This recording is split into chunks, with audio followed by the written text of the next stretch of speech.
C'est important de montrer que les citoyens ne sont pas indifférents au sort des gens qui sont privés de liberté, au simple motif qu'ils n'ont pas de papier ou pas les bons papiers. Et le fait d'être dans la salle, nous pensons que ça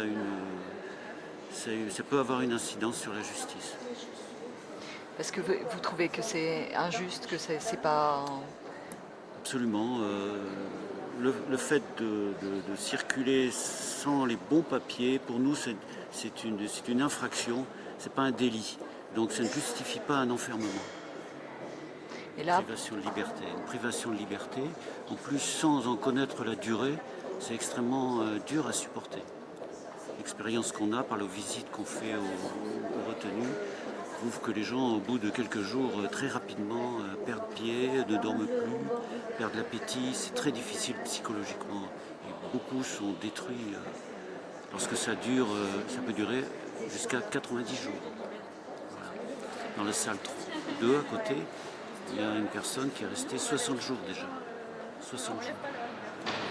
Il est un peu excité.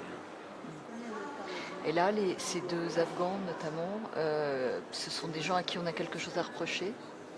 Alors là, je ne connais pas les dossiers spécifiques de ces deux personnes. Bien sûr que non.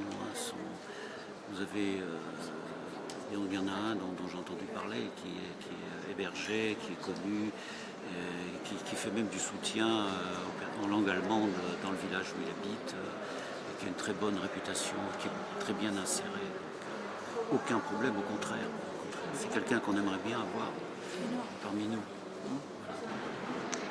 Donc c'est pour ces gens un par un, mais c'est aussi pour le principe. C'est pas un accueil. Voilà. La France n'accueille pas comme elle devrait et utilise des moyens policiers au lieu d'accueillir.